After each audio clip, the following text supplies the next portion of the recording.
Os versículos usados nos vídeos que traduzimos nem sempre correspondem a versões em português. Muitas vezes precisamos traduzir do original em inglês para fazerem sentido no contexto do vídeo.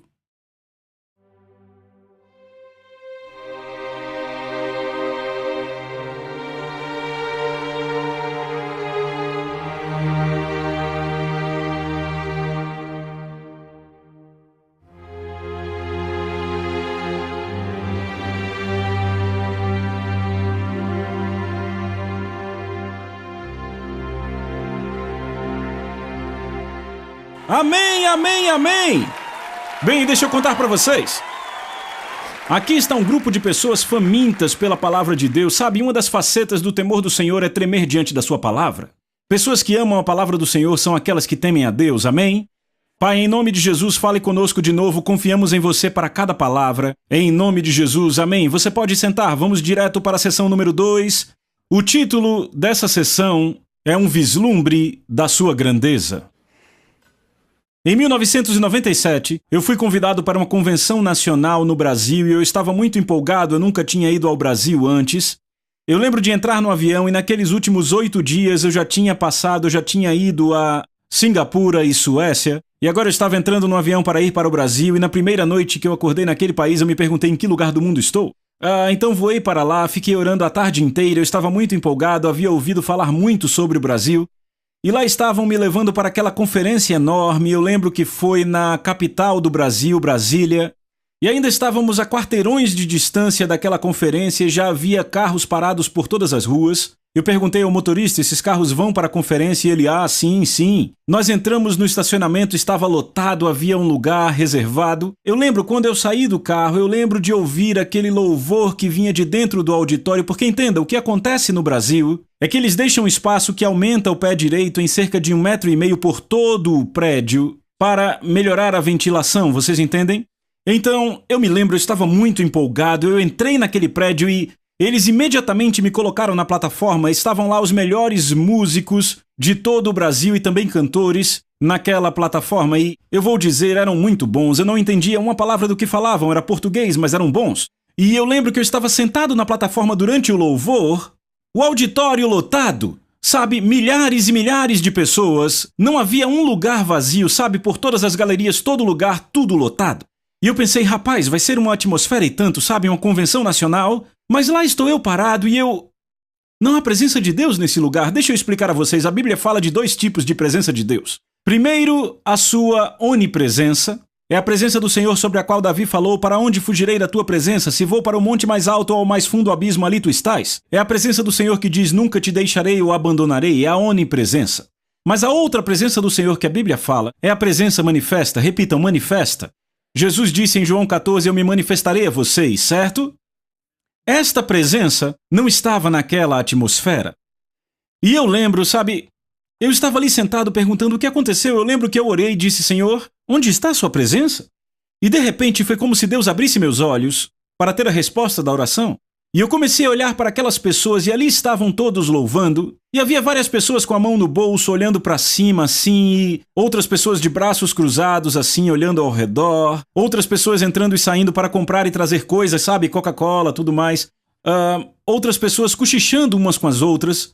E eu não estou falando só algumas, a maioria das pessoas naquele lugar. E eu disse, ok, isso vai se acalmar. Eles continuaram, começou a adoração e... Ainda daquele jeito? Fazendo a mesma coisa? Então terminaram o louvor e adoração cerca de 45 minutos. Um dos líderes subiu e começou a ler uma passagem. E eu vejo pessoas sentadas ali, olhando ao redor assim, outros de braços cruzados, outros cochichando, dava até para ouvir aquele ruído de pessoas falando. Sabe, aquelas vozes sussurrando, pessoas mexendo nas bolsas, entrando e saindo. E agora eu já estava com raiva, ok? Então, assim que me apresentaram, eu lembro que eu andei pela plataforma e o meu intérprete, eu lembro, ele estava aqui à minha direita. Eu apenas coloquei meu cotovelo assim e fiquei ali olhando para eles. Ok? Agora, quando você é o pregador convidado de uma conferência nacional e é o culto da sexta-noite, você é apresentado e fica ali em pé olhando para as pessoas, quantos sabem que isso vai chamar a atenção das pessoas? Porque de repente, em 45 segundos, todo mundo estava olhando para mim assim... O que ele está fazendo? Ele devia estar falando? E eu ali parado, e de repente eu comecei a perceber que todos os olhos naquele prédio estavam sobre mim. E essas foram as primeiras palavras que eu falei ao público brasileiro. Eu não disse, olá, é bom estar aqui nessa conferência. As primeiras palavras que saíram da minha boca, eu disse, eu tenho 2 perguntas. Pergunta número 1. Você está sentado à mesa falando com alguém, e enquanto você fala com ele, ele fica de braços cruzados, olhando ao redor, mão no bolso, olhando para baixo, ou cochichando com alguém do lado. Eu disse, você continuaria falando com ele? E a multidão disse não. Eu disse, se toda vez que você vai na casa de alguém, você bate na porta, a pessoa abre e fica assim, ai, você de novo, entra aí. Você continuaria a ir? Disseram não. Eu disse, eu já estou nesse auditório há 1 hora. E eu não senti nenhuma grama da presença de Deus, e a razão para isso é porque Deus disse em Salmos 89:7, Deus é sobremodo tremendo na Assembleia dos Santos, e todos os que o cercam o reverenciam. Você nunca vai encontrá-lo numa atmosfera em que ele não é grandemente respeitado. Eu disse, se o primeiro-ministro, o presidente da sua nação, subisse nessa plataforma hoje, ele receberia muito mais respeito que o Espírito Santo. Eu disse, se Pelé, o seu jogador de futebol mais famoso, subisse nessa plataforma hoje, você ficaria na ponta da cadeira esperando para ver o que ele ia falar e dando a ele todo o respeito. Eu disse, vocês não, eu disse não, honram a presença do Espírito de Deus.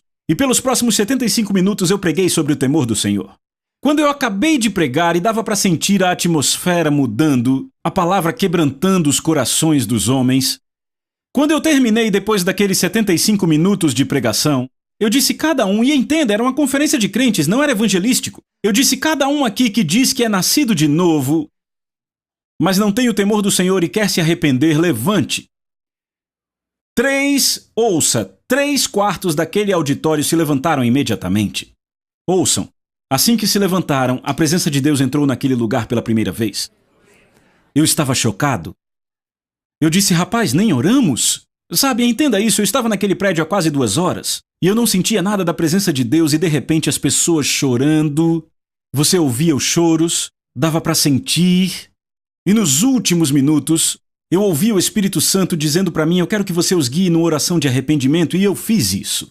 E oraram de coração, Senhor, eu me arrependo. E assim que fizeram isso, outra onda da presença de Deus veio e agora estavam chorando mais por todo lado. Foi maravilhoso, durou uns 2 ou 3 minutos, e aquilo se levantou de novo e o Espírito Santo disse para mim, eu estou vindo mais uma vez. Depois de 3 segundos que ele disse mais uma vez, essa é a única forma que eu tenho para descrever e acredite, eu nunca exageraria. Mas imagine você em pé no final da pista de decolagem do aeroporto, e um avião Boeing decola na sua frente. Esse tipo de som de um vento violento chegou soprando naquele auditório. Quando aquele vento começou a soprar, as pessoas começaram a gritar. Agora imagine você, milhares de latinos gritando. Imagina como foi alto, vocês estão aqui, mas o vento ainda era mais alto.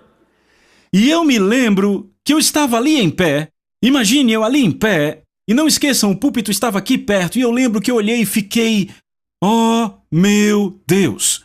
Porque de repente chegou uma percepção. Não foi papai que entrou nesse auditório, foi o rei que entrou. Estão comigo? E eu lembro de pensar, talvez seja um avião, mas não, eu fiquei arrepiado lá, estou arrepiado agora. E um pensamento passou por mim, um pensamento, ouçam, um pensamento na minha cabeça, um movimento errado agora, você está morto. Agora, não estou dizendo o que aconteceria, mas sabe aquele tipo de presença, Ananias fez um movimento errado e morreu. Ok? Então estou dizendo eu ali parado e, meu Deus, e as pessoas gritando. E o vento mais alto durou 90 segundos e de repente se foi, desapareceu. E assim que ele se foi, as pessoas despencaram em suas cadeiras chorando, sabe? Depois disso eu ainda fiquei recebendo, cerca de 10 anos depois, e-mails sobre aquele dia. De pessoas e líderes que estavam lá. E as pessoas chorando, curvadas em suas cadeiras. E eu ali parado perguntando, o que vou fazer? Senhor, o que eu vou fazer? E Deus, para você já deu. Então eu olhei para o líder e disse, é todo seu. E eu lembro que me levaram para fora e me perguntaram, você quer comer alguma coisa? E eu disse, não, obrigado. Bem, a cantora que era a atração principal naquela noite, entrou no carro que eu estava com seu marido e ela gritou, você ouviu o vento? Você ouviu o vento? Bem, eu não queria admitir, eu disse, talvez foi um avião que voou perto do prédio. E ela começou a gritar comigo, sabe, latinos. Do que você está falando? Eu vi fogo por todo o prédio e o marido acalmando ela e ele era um homem bem calmo. E ele disse, Senhor, Aquilo não foi um avião, eu disse, como você sabe? Ele disse porque havia seguranças e policiais ao redor de todo o prédio e quando o vento começou, a maioria nem era salva. Quando o vento começou a soprar, sabe, mandaram pessoas lá dentro para falar com nossos líderes e perguntar que vento era aquele vindo dali de dentro. Ele disse, além disso, eu estava na mesa de som para garantir que a voz dela ia ficar boa. Ele disse, eu olhei para a mesa de som quando o vento estava soprando e todos os medidores estavam em zero. Não entrou nada do som do vento no sistema de som. Eu disse, meu Deus, me leve para o meu hotel agora. Eu lembro, eu fiquei até 1h30 da manhã na varanda do hotel adorando e na manhã seguinte, ouçam, na manhã seguinte entramos naquele culto. Você não imagina as curas, as salvações, pessoas cheias do Espírito Santo de Deus. Tudo, ouçam, tudo por causa de uma palavra. O temor do Senhor criou uma atmosfera naquele lugar para aquelas pessoas receberem. Foi totalmente diferente a manhã seguinte, vocês entendem? Vocês estão comigo? Então, deixa eu dizer uma coisa. Levítico 10:3, Deus faz uma afirmação, um decreto universal. Ele diz, para aqueles que se aproximam de mim, eu tenho que ser considerado santo. Sabe, na Bíblia tem os deve ser e os tem que ser. Você é sábio quando conhece o que deve ser, mas é tolo se não conhece o que tem que ser. Deus disse, para aqueles que se aproximam de mim, eu tenho que ser considerado santo e diante de todo o povo, eu tenho que ser glorificado. Sabe, Jesus falou aos discípulos quando os ensinou a orar. Teve uma vez que eu estava orando e a presença de Deus apenas veio tão rápido no meu quarto de oração, mas o que eu estava fazendo, eu estava meditando, apenas meditando na grandeza do meu Pai. E aí eu perguntei, Deus, por que está tão fácil perceber a tua presença? E o Espírito Santo me disse o que Jesus disse aos discípulos quando os ensinou a orar. Eu comecei a falar, Pai nosso que estás nos céus, santificado... É isso, santificado seja o teu nome. Jesus, você ensinou aos discípulos não a presença de Deus sem temor reverente. Estão vendo isso, sem o temor do Senhor? Estão comigo? Então, se olharmos para Salmos 89, versos 6 e 7, diz assim, procurem por todos os cantos, examinem os céus e a terra. Não se encontrará nada nem ninguém como Deus. Deus é imenso, não pequeno, repitam, imenso, e temido na Assembleia dos Santos e digno de toda a reverência daqueles que o temem. Lembrem-se, vocês nunca vão encontrá-lo numa atmosfera onde não há respeito máximo por ele. O seu temor do Senhor, basicamente, é limitado ao seu entendimento da grandeza dele. Eu disse, o seu temor do Senhor é limitado ao seu entendimento da grandeza dele. Lembram de O Parque dos Dinossauros? Todos fazendo tour, assistindo o filme. Oh, que legal, vamos ver dinossauros. E o cara fala no filme, os dinossauros são grandes, certo? Mas então estão naquele jipe e começa a chover, certo? E aquele T-Rex começa a vir. E o que acontece? Aquele copo ali no painel começa bum, bum, bum. De repente eles, oh. E então aquela coisa aparece e todos aqueles homens crescidos ficam... Ah! Sabe, o povo corre na igreja e Deus é bom, Deus é grande.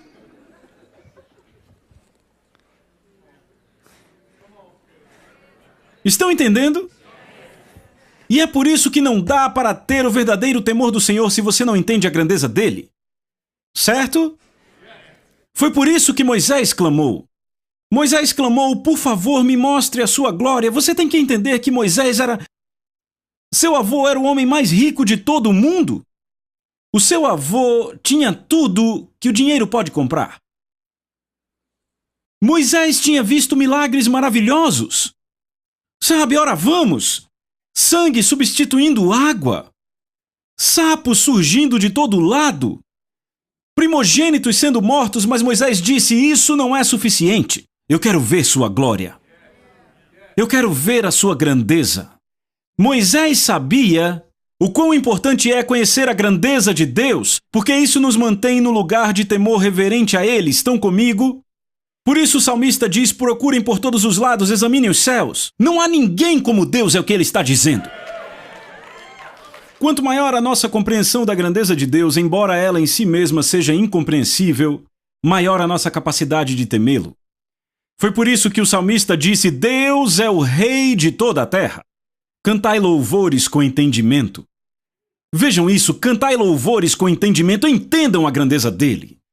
Além de nos dizer para entendermos a grandeza, o salmista também diz: grande é o Senhor, Salmo 145:3, e muito digno de ser louvado, a sua grandeza é insondável.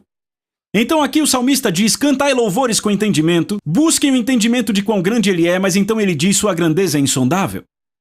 Então vejam, esse é o clamor de todos os grandes homens e mulheres de Deus, não só na Bíblia, mas em toda a história. Se olharmos para Santo Agostinho, Agostinho foi um dos maiores líderes desta era. Ele viveu nos primeiros séculos. De fato, ele morreu em 430 depois de Cristo. Ele foi o bispo da igreja em Hipona, que foi uma região que os romanos ocuparam na África, certo? Ele ficou conhecido por causa dos seus escritos sobre a grandeza de Deus, certo? Ele escreveu esse livro chamado Cidade de Deus, que ainda é conhecido pelas pessoas, certo? Bem, no ano 413, quando ele estava prestes a voltar para o Senhor, todos os seus discípulos estavam ao redor da cama, e o que aconteceu foi que Agostinho pegou no sono. E todos os seus discípulos ficaram: ele se foi, ele se foi. Mas então, de repente, alguns minutos depois, o quarto ficou elétrico, e Agostinho abriu seus olhos e gritou: eu vi o Senhor! Tudo o que eu escrevi não passa de palha! E então ele partiu. Tudo o que eu escrevi não passa de palha. Uau! Foi por isso que Jó, um dos homens mais piedosos que já passou pela terra, um dos mais piedosos, Deus se gabava de Jó. Não há ninguém como Jó. Sabe, Jó teve um encontro com Deus, Deus lhe apareceu no redemoinho. Sabe o que Jó disse? Eu ouvi sobre você com meus ouvidos, mas agora o meu olho te vê, por isso eu me abomino e me arrependo no pó e na cinza. Os caras tinham ouvido falar do tiranossauro, mas então eles o viram. E aqui não estamos falando de tiranossauros. Foi por isso que Isaías, um homem piedoso, pregador da justiça, sabe? Leia Isaías 3, 4, 5. Fala de um pregador em santidade e justiça. Ele diz: ai do bêbado, ai daquele que chama o bem de mal e o mal de bem, ai dos orgulhosos, não é isso? Mas então chegamos a Isaías 6 e ele tem um vislumbre de Deus e sua glória. E agora não é mais ai do ébrio, não é mais ai do orgulhoso, agora é ai de mim. Ele estava no chão, na sala do trono, sem ação, tomado pela consciência dos pecados. E pela primeira vez em sua vida ele percebeu quem era esse Deus a quem ele estava servindo. E pela primeira vez em sua vida ele percebeu quem ele era diante desse Deus santo. A sua grandeza é inescrutável.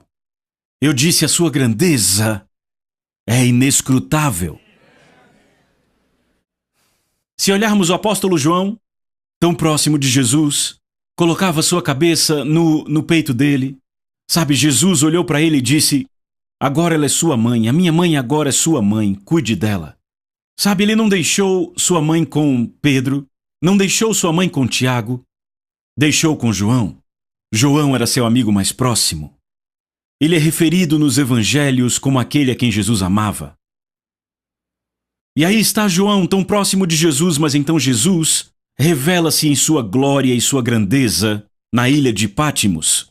Seu rosto brilhando como o sol, seus olhos como bolas de fogo, sua voz. E João cai como um homem morto. Eu tenho um amigo, ele pastoreia uma igreja que eu costumava ir no Alabama. Ele caiu do alto de uma construção que desmoronou, ela estava mal feita, ele caiu lá de cima, quebrou o crânio, o pescoço e as costas. Saímos para jogar golfe um dia. Ele estava lá e eu disse: Pat, me conte sobre isso. Me conte como você viu o Senhor quando morreu. Aquele homem chorou do buraco 14 ao 18. Acabou com o meu jogo completamente. Ele disse: John, eu nunca vi uma luz tão brilhante. Ele disse: sabe, não é nem brilhante como o sol, é muito mais brilhante do que o sol, muito mais. Ele disse: eu cheguei mais perto da luz, eu comecei a ver elementos, e eu percebi que era o rosto de Jesus. E ele disse: eu sabia que cada fibra do meu ser estava exposta. Eu não poderia esconder nada. E ele disse que o que impressionava era aquela maravilha e era impactante. O amor era tão maravilhoso. Ele disse: eu sentia como se pudesse tocar e perceber cada fibra do meu ser abraçada por ele. Mas ainda assim a sua aparência era impressionante. Foi o que João viu na ilha de Pátimos. Seu rosto brilhava como o sol, seus olhos como bolas de fogo. Existem duas maneiras diferentes de vislumbrarmos a grandeza ou a glória do nosso Deus. E a Bíblia fala de duas maneiras diferentes. Veja, ouçam aqui de novo. Era isso que Davi buscava. Era o que Moisés buscava. Ele dizia: veja, eu tenho milagres, ministério, 3 milhões de pessoas na minha igreja, uma igreja 4 vezes maiores que a do Yong Cho. Eu não estou satisfeito, quero ver sua glória. Por isso esses caras eram tão apaixonados. Estão comigo? Eu disse: estão comigo? E há duas formas diferentes que a Bíblia diz que podemos conhecer sua glória, ou eu diria adentrar na sua glória. Embora seja inescrutável, certo? A primeira maneira é em nosso espírito. 2 Coríntios capítulo 4, verso 6 diz: o Deus que disse das trevas brilhará a luz é o mesmo Deus que fez a sua luz brilhar em nossos corações, para nos trazer o conhecimento da glória de Deus brilhando no rosto de Cristo. Foi o que Pat viu naquele dia quando deixou o corpo. Nós vamos focar nesse aspecto nas próximas lições. A segunda maneira que a Bíblia fala, e é uma maneira muito válida, de contemplar a sua glória ou sua grandeza, é contemplar sua criação. E é nisso que eu quero focar pelo resto dessa lição. Salmos 145:10 diz: todas as tuas obras te renderão graças, ó Senhor. Elas falarão da sua glória. Repitam: glória. Então as suas obras falam da sua glória, e quando você ouve a palavra glória, eu quero que você pense: grandeza. Grandeza manifesta. Então todas as tuas obras te renderão graças, Senhor, falarão da tua grandeza manifesta, do teu reino, e confessarão o teu poder. Salmos 19, versos 1 e 2 diz: os céus proclamam a glória ou a grandeza de Deus noite após noite. Eles o tornam conhecidos. Eu lembro quando meus filhos eram mais jovens. Eu tenho 4 garotos, eu amo esses garotos, eles são extremamente piedosos, eles me deixam bem orgulhoso. São ótimos garotos, e eu lembro quando eles eram bem crianças. Sabe, eu estava pregando em St. Augustine, Flórida, é um lugar bonito, e a igreja nos pôs nesse hotel maravilhoso na praia, e eu lembro os garotos brincando nas ondas e as ondas derrubando eles para todo lado, tomando um monte de caldo. Eles gostavam muito de basquete, e sabem, o grande homem na nação naquela época era o Michael Jordan. Sabe, todo mundo adorava o Michael Jordan, era uma coisa... Era como o Tiger Woods há um tempo atrás, ok? Mas ainda maior. E tudo era Michael Jordan, Michael Jordan, Michael Jordan. Sabe, tinha as figurinhas do Michael Jordan, e eu comecei a ficar um pouco cansado dessa história. E eu lembro que eles voltaram da praia, estavam todos sentados na cama, enrolados nas suas toalhas. Tinham brincado bastante com as ondas. Eu disse: ei, esse mar é bem grande, não é? Eles disseram: ah, sim, é um mar bem grande. Eu disse: não é interessante, você só consegue ver de 1 a 2 quilômetros à frente, mas na verdade ele continua por centenas de quilômetros. Disseram: uau! E eu disse: não é só isso, tem outro do outro lado do país chamado Oceano Pacífico, e ainda tem mais 2. E eu falei: sem contar os outros mares. Eu disse: é bastante água, não é, garotos? Ah, sim, eu disse: sabia que Deus pesou toda essa água com a palma da sua mão? E ficaram impressionados porque ele podia jogar basquete. Estão acompanhando? Porque ouçam o que Isaías diz. Isaías diz assim, ele diz: quem mais segurou os oceanos em sua mão? Quem mediu os céus com os dedos? Tem uma versão que diz de uma ponta a outra da palma da sua mão. Estão acompanhando? Vocês ainda estão aqui? Quem mais sabe o peso da terra? Ou pesou na balança os montes e as colinas? Imagine a balança que Deus usou para pesar, entendem? Mas ele diz: os céus declaram a sua glória. Eu posso tirar um momento para falar um pouco da glória de Deus? Posso? Se olharmos o universo, ele o mede com a palma da mão. A estrela mais próxima da nossa Terra, fora o Sol, é uma estrela a 4,3 anos-luz de distância. Agora eu sei que isso soa grego para algumas pessoas. O que é um ano-luz? Para ajudar você a entender, a luz viaja a 299.791 km por segundo. Não é por hora, é por segundo. Isso dá 804.672 km por hora. Entenderam? Deixa eu ajudar vocês com isso. A Lua está a 384 mil quilômetros da Terra. Se você entrasse num avião hoje e fosse para a Lua sem paradas, sabe quanto tempo levaria? Levaria 19 dias para chegar à Lua sem paradas. A luz leva 1,3 segundos. Vamos passar para o Sol? 1.500.000 quilômetros de distância. Se você entrasse em um avião e você viajasse até o Sol, um voo sem paradas. Imagine um Boeing 787 novinho, certo? Um voo sem paradas para o Sol leva 21 anos. A luz leva 8 minutos e 20 segundos. Agora vamos para essa estrela 4,3 anos-luz. Estão comigo? Está muito complexo aqui. A estrela mais próxima, a 4,3 anos-luz. Eu vou ajudar você a entender. Vamos construir uma escala. Onde está a minha bola, ok? Esse seria o Sol. O Sol é essa bola aqui. Posso mostrar a Terra na escala? Vê esse grão de pimenta? É o tamanho da Terra comparada ao Sol. Se construíssemos uma escala, sabe qual seria a distância do Sol para a Terra? 23 metros. Então, o Sol estaria aqui, esse grão de pimenta estaria nos fundos do prédio. Seria um bom modelo de escala. Estão acompanhando? Agora, onde vocês acham nesse bom modelo de escala que a estrela mais próxima estaria? Qual a distância que vocês acham?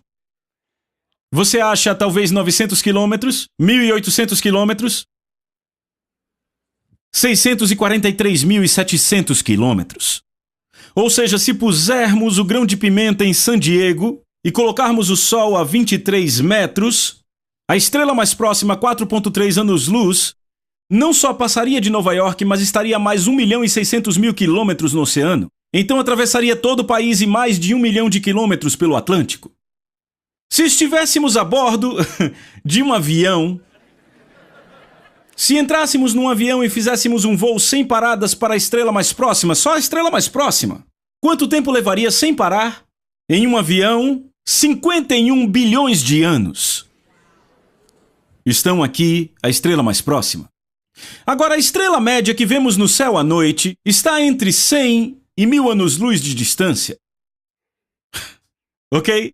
Não 4,3 de 100 a 1.000 anos-luz de distância, ok? Há certas estrelas que você vê no céu à noite que estão a 4.000 anos-luz de distância. Você entende isso? A luz daquela estrela que você vê no céu que está a 4.000 anos-luz, aquela luz saiu daquela estrela por volta do tempo em que Abraão casou com Sara e veio viajando a 670 milhões de milhas por hora até chegar à Terra hoje. Isso é para mostrar como nossa galáxia é pequenininha. Vivemos numa galáxia com cerca de 1 bilhão de estrelas chamada Via Láctea. A galáxia mais próxima e galáxias são compostas de cerca de 1 bilhão de estrelas. A galáxia mais próxima de nós é uma galáxia chamada Andrômeda. Ela está a 2,31 milhões de anos-luz de distância. Você pegou o que eu disse? Eu não vou nem dizer quanto tempo leva de avião. O telescópio Hubble acabou de descobrir um grupo de galáxias a 13,2 bilhões de anos-luz de distância. Isso explodiu sua mente? É isso que acontece quando você tenta compreender a grandeza de Deus com a sua mente, embora Ele te encoraje a isso. Ele mede o universo com a palma da sua mão. E a Bíblia diz que o universo não pode contê-lo. Não só isso. Deus conta as estrelas de acordo com Salmos 147,4 e as chama pelo nome. Ele sabe o nome de cada uma das estrelas e as põe em órbita com seus dedos. E além da imensidão do universo, existe a complexidade da nossa criação. Toda forma de vida na Terra é baseada em células. Células são os blocos de montar dos seres humanos e qualquer coisa viva. O corpo humano em média, tem 100 trilhões de células. Isso é 1 com 14 zeros. Ok? Essas células são o que fazem seu corpo agir como Deus projetou. Mas mesmo sendo muito pequenas, ainda não são as menores coisas, porque células são feitas de moléculas, que são partículas minúsculas. Então, se você tem 100 trilhões de células no corpo, mas aí dentro das células há moléculas que são ainda menores. Mas as moléculas não são as menores porque ainda temos outros. Elas não são as menores porque ainda temos os átomos. E na maior parte os átomos são espaço. Eles têm prótons e elétrons bem juntinhos ali no centro e elétrons circundando. Quando você faz um ponto no final de uma sentença, sabe, há 1 bilhão de átomos ali dentro. Só um pontinho, 1 bilhão de átomos. Mas os cientistas estão tentando descobrir o que une esses átomos. Porque eles deveriam se espalhar. Então usam o termo energia atômica. Eles estão lá, de uma forma científica, de uma forma não sábia, o temor do Senhor é o princípio da sabedoria, tentando explicar como a Bíblia diz que Ele sustenta tudo com a palavra do seu poder e nele todas as coisas subsistem. Tudo fica junto. Então não só Ele tem habilidade para medir o universo, mas Ele mantém todos esses átomos, elétrons e prótons juntos de forma que você não desaparece. Ele é um Deus maravilhoso e grandioso. Você pode dizer amém?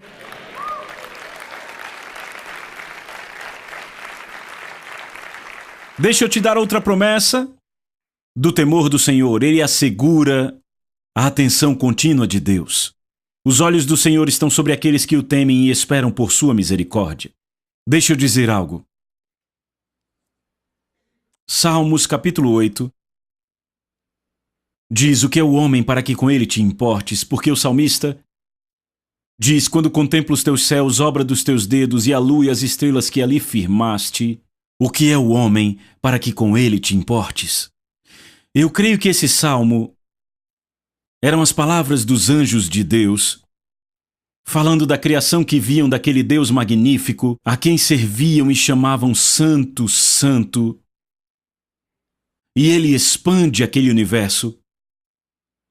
E daí ele vem a um lugar pequenininho do tamanho de um grão de pimenta e cria um pequeno corpo de um homem, e toda a sua afeição e atenção está sobre aquele homem. E então aquele anjo não consegue mais segurar e grita: o que é isto para que você se importe com ele?